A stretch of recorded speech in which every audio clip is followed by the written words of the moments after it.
شاشة تأخذك للجنة.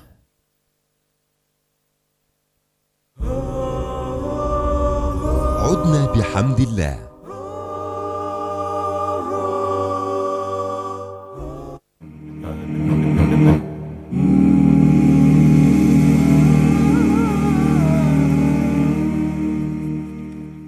سلام الله عليكم ورحمته وبركاته. بنرحب بالدكتور حسام أبو الخير. السلام عليكم يا دكتور. دكتور حسام طبيب بشري ومدير تحرير جريدة دراسات نقدية في الكتاب المقدس، ومناظر ومحاضر في مجال مقارنة الأديان، وله الكثير من الأبحاث المكتوبة والمنشورة على شبكة الإنترنت. دكتور حسام، يمكن التايتل بتاع الحلقة حضرتك طلبته عظام ماعز نظرة في الدين المقارن. فعايز قبل ما نبدأ أسئلتنا وحوارنا، إيه عظام ماعز؟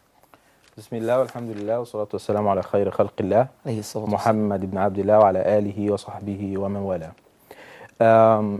برتراند راسل الفيلسوف له كتاب مهم جدا اسمه Religion and Science، الدين والعلم.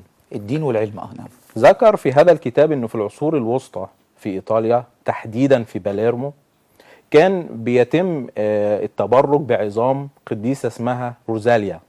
القديسة دي بعد ما ماتت الناس رفعوها فوق مستوى البشر، وبدأوا يتبركوا بعظامها ورفاتها، وبدأوا كمان يعني يذهبوا للشفاء من الأمراض عن طريق عظام القديسة روزاليا. فلفت هذا المشهد نظر عالم في علم التشريح، طبيب في علم التشريح، فذهب وأخذ هذه العظام لكي يعني يبحث فيها أو يعمل عليها بحث وهكذا، فوجد أنها عظام ماعز، لم تكن عظام بشرية وإنما كانت عظام ماعز.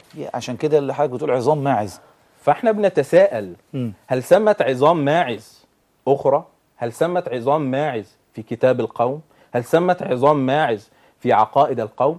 هل ثمت عظام ماعز في تاريخ القوم؟ في الحقيقة أنه هذا العالم التشريحي وجد بدل من عظام القديسة روزاليا وجد عظام ماعز، لكن احنا بعد البحث للأسف لم نجد حتى العظام، لم نجدها. بالبحث في التاريخ الكنسي والبحث في العقيدة المسيحية وغيرها من العقائد لم نجد حتى العظام. فكان هو هذا المدخل لكي نبحث في هذا التاريخ وهذا الكتاب وهذه العقيدة حتى نتبين هل هي مشابهة لعظام الماعز أم أنها عظام حقيقية. دكتور حسام، الكتاب المقدس ومشكلته اللي دايما بنشعر من آن لآخر إنه يعني ما فيهوش كلام ثابت عبر الزمان والمكان. في متغيرات بتحصل.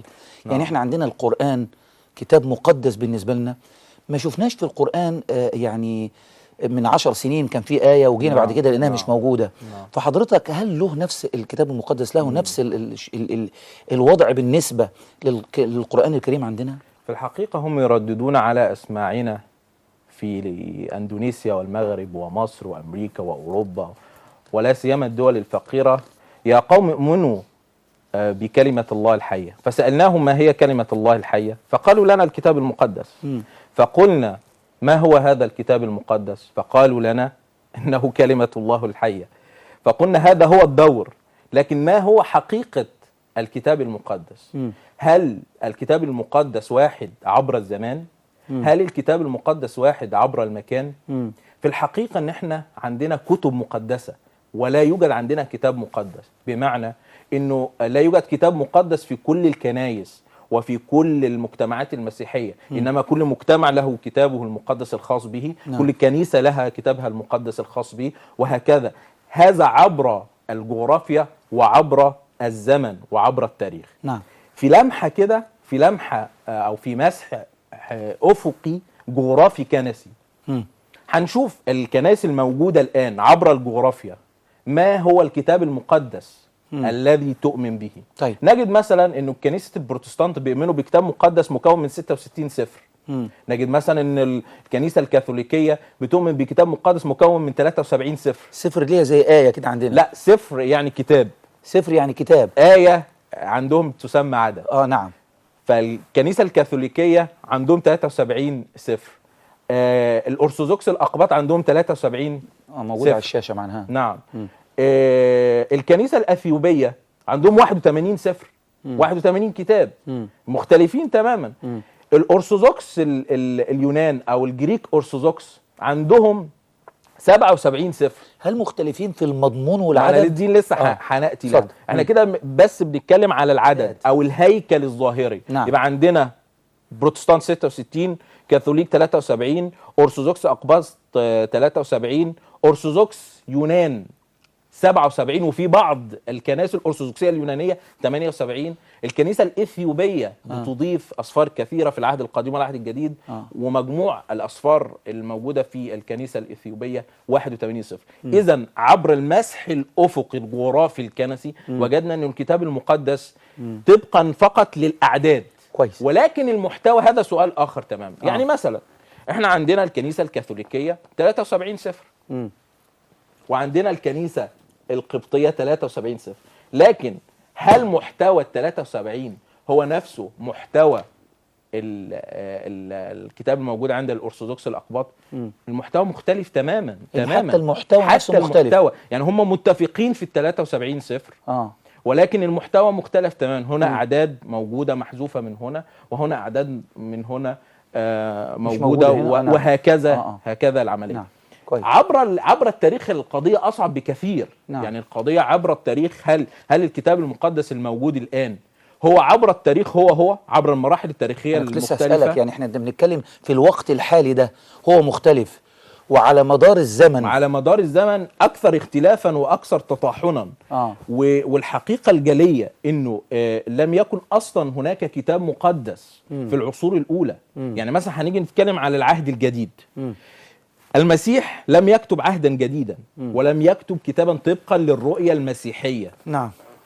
التلاميذ كتبوا كتب، ثم بعد ذلك جاء بعدهم الآباء، فكان الآباء بيؤمنوا بالكتاب المقدس. كل أب كان بيؤمن بالكتاب المقدس مختلف تماما عن الأب اللي غيره. يعني مثلا عندنا آباء كثيرين في التاريخ الكنسي زي أغناطيوس مثلا، زي بوليكاربوس مثلا، زي إكليمندوس. هؤلاء لم يكونوا يؤمنوا أصلا بما يعرف الآن بالعهد الجديد المكون من 27 سفر. وجدنا مثلا أن أب من آباء الكنيسة العظام زي أوريجانوس مثلا لا يؤمن برسالة بطرس الثانية، وهي موجودة الآن في الكتاب المقدس. لا يؤمن برسالة العبرانيين، لا يؤمن برسالة يهوذا، وهكذا. وجدنا بعض الآباء يؤمنون برسائل أو كتب غير موجودة الآن، زي مثلا واحد زي إيريناوس كان بيؤمن بكتاب اسمه رسالة الراعي لهرماس، واستشهد به وقال عنه إنه وحي.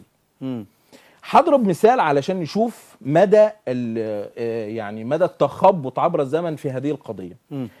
هناك كنيسة مهمة جدا هي الكنيسة السريانية، وهضرب المثال بالكنيسة السريانية لسببين. السبب الأول اختلاف الكتاب المقدس الموجود في الكنيسة السريانية عن الموجود الآن. تاني حاجة اختلاف الكتاب المقدس عبر المراحل التاريخية المختلفة للكنيسة السريانية ذات نفسها. يعني هي عبر التاريخ نفسه نعم. تختلف أسفار الكتاب المقدس من زمن إلى زمن. في كتاب فكرة عامة عن الكتاب المقدس بيشرح هذا الوضع بكل صراحة وبكل وضوح. يقول فكرة عامة عن الكتاب المقدس ده من إصدار مجلة مرقس، وكتاب مهم جدا. بيقول إنه الكنيسة السريانية قعدت قرنين من الزمن بتعتمد على كتاب اسمه الدياكسرون. ما هو هذا الدياكسرون؟ ده تجميع للأناجيل الأربعة، توليفة من الأناجيل الأربعة، متى ويوحنا ولوقا ومرقس، ولكن تأليفة أخرى. والغريبة في هذا الشأن إنه الدياكسرون هذا مؤلفه واحد اسمه تاتيان، وتاتيان هذا أصلا طبقا للتاريخ الكنسي أنه كان مهرطق. كان مهرطقا، يعني ما كانش على الإيمان القويم. نعم. كما يقولون. ومع ذلك اعتمدت الكنيسة السريانية على هذا الكتاب لمدة قرنين تمام. ثم بعد ذلك جاء أب اسمه إفراهات وأنشأ كتاب مقدس مختلف عن الدياكسرون، اعتمد فيه على الأناجيل الأربعة واعتمد فيه على رسائل بولس وهكذا. ثم بعد ذلك جاءت ترجمة مهمة جدا اسمها ترجمة البشيطة أو الترجمة البسيطة. الترجمة البسيطة ديت يعني كانت هي فخر الكنيسة السريانية. هذه الترجمة كانت بتحتوي على 22 سفر فقط، يعني بتنقص 5 أصفار عن الكتاب المقدس الحالي المكون من 27 سفر. كويس. بتنقص ايه؟ رسالة بطرس الثانية، يوحنا الثانية والثالثة، ويهوذا والرؤيا. بعد ذلك نتيجة للتطورات الثيولوجية والتطورات التاريخية والسياسية وهكذا، بدأت الكنيسة السريانية تعتمد باقي الأسفار بشكل تدريجي بطيء. وحتى الآن يعني أنا النهاردة كنت بزور أو كنت بقرأ في موقع الكنيسة السريانية يقولون بين قوسين تقول لنا الكنيسه السريانيه دي عشان يبقى الناس عارفه هي ايه الكنيسه السريانيه دي كانت الكنيسه الموجوده في سوريا الان. سوريا اللي هي كانت انطاكيا. نعم. اللي هي مناطق سوريا وبلاد الشام وجزء من العراق. نعم. وجزء من تركيا وهكذا. نعم. وهي يعني مثلا الكنيسه السريانيه ديت كانت من اهم الكنائس اللي كانت بتتعامل مع الكتاب المقدس. نعم. يعني في واحد من اهم علماء الكتاب المقدس اسمه نيسل بيقول انه الترجمه السريانيه او تعامل الكنيسه السريانيه مع الكتاب المقدس كان اقدم واقوى تعامل ما بين الكنائس المختلفه. نعم. الحقيقه انه بعد ما اعتمدوا الاسفار المقدسه في العهد الجديد، حتى الان في كتاب في العهد الجديد يسمى سفر الرؤيا.